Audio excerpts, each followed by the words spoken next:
मेरा नाम राबिया मिर्जा है और मैं लाहौर की रहने वाली हूँ। मेरी शादी को 3 साल हो गए हैं और मेरे खामद को 2 साल 4 माह दुबई में हो गए हैं। एक दिन मैंने कपड़ों के सिलसिला में अपने दर्जी को फोन करके बुलाया तो उसने नाप लेने के लिए एक शागिर्द को भेज दिया। उस लड़के की उम्र 17-18 साल थी। मैं उसे कमरे में ले गई और कमीज का डिजाइन समझाया और उसे नाप देने के लिए खड़ी हो गई। इस लड़के का रंग इतना गोरा था कि मैं उसे देखकर शर्माने लग गई। मेरे पूछने पर उसने बताया कि वो किसी गांव से शहर काम करने के लिए आया हुआ है। खैर, उसने मीटर टेप उठाई और मेरा नाप लेना शुरू कर दिया। जब वो मेरे करीब आया तो मेरी नजर उसके होंठों पर पड़ी जो कि किसी सुर्ख गुलाब की तरह महक रहे थे। फिटिंग का नाप देने के लिए मैंने अपने बाजू ऊपर किए तो दरमियान में दुपट्टा आ गया और मैंने दुपट्टा उतार दिया।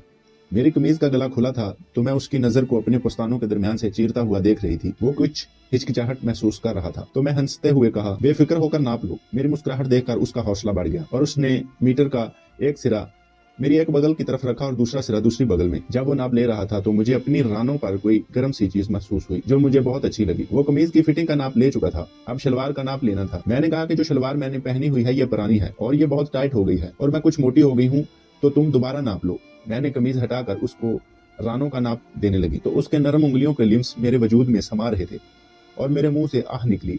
मैंने उसका हाथ पकड़कर अपनी रानों पर रगड़ना शुरू कर दिया। मैंने देखा तो उसका लान शलवार फाड़ रहा था, मतलब मुकम्मल तौर पर खड़ा हो चुका था। मैं कुर्सी से उठी और सोफे पर बैठ गई और उसको उसके लान से पकड़कर अपनी तरफ खींचा। उसका लंबा और मोटा लान पकड़ने के बाद देखने को जी चाह रहा था। मैंने उसकी शलवार का आजाद बंद खोला तो नीचे गिर गई और जब मैंने उसकी कमीज हटाई तो मेरी आंखें खुली की खुली रह गईं क्योंकि इसका लान बहुत गोरा था। शहवत की वजह से लान की टोपी सुर्ख हो चुकी थी। मैंने एक लम्हा भी जाया किए बगैर उसके लंबे और मोटे गोरे लान को जड़ से पकड़कर दबाना शुरू कर दिया और वो खड़ा सिस्कियां लेता रहा। इसकी सिस्कियों ने मुझे पहले से ज्यादा मस्त कर दिया था। अचानक उसके लान से एक सफेद शबनमी कतरा निकला और उससे पहले कि वो कतरा गिरता मैंने जल्दी से उस कतरे को जुबान से चाट लिया। जैसे ही मेरी जुबान उस के लान पर लगी उसने जोर से आग करते हुए सिसकी ली और मेरे बालों से पकड़कर मेरे सर को अपने लान पर आगे पीछे करने लगा। इसकी इस हरकत ने मुझे और वहशी बना दिया था और मैं पहले से ज्यादा जोश में आकर उसके लान को रुसने लगी। मेरी फूदी जो अभी तक मेरी शलवार में कैद थी वो आजाद होने के लिए बेचैन थी। मैंने एकदम उसके लान को मुंह से निकाला और खड़ी हो गई और उसे गले से लगा लिया और उसके होंठ चूसने लगी। उसने बताया कि उसकी जिंदगी का पहला सेक्स है। मैं बहुत खुश हुई। मैंने खुद को बेड पर गिरा दिया और उसको अपने ऊपर आने को कहा। मैंने लेटे हुए अपनी कमीज उतार दी और उसके मुंह और मुंह पर रख दी। वो भूखे बच्चे की तरह मेरे निपल चूस रहा था और दूसरी तरफ उसका लान बार बार मेरी फूदी पर रगड़ खा रहा था।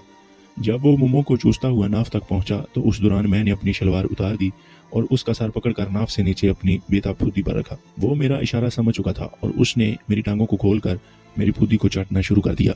जब उसकी जुबान मेरे दाने पर टकराई तो मेरा सिसकियों से बुरा हाल हो गया और मेरा पानी फुहारे मारता हुआ निकल आया। उस लड़के ने बताया कि उसने पहले कभी किसी को नहीं चोदा मगर गंदी फिल्में बहुत देखी हैं।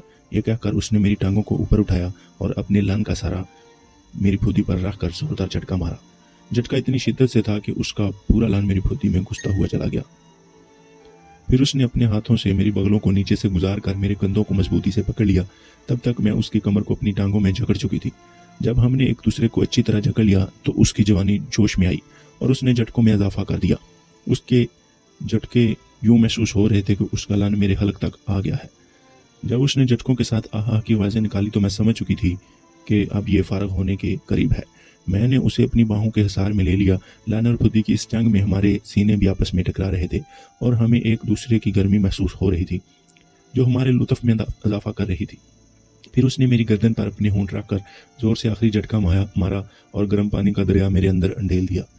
मैंने भी आखिरी झटकों में लुत्फ बढ़ाने के लिए अपनी फुदी को हल्के हल्के झटके दिए। हालांकि मैं इस दौरान कई बार छिड़ चुकी थी। वो मेरे ऊपर लेटा हुआ लंबी लंबी सांसें ले रहा था और मैं इसके नीचे लेटकर उसकी कमर पर मसाज करके उसे दोबारा वहशी होने पर उकसा रही थी।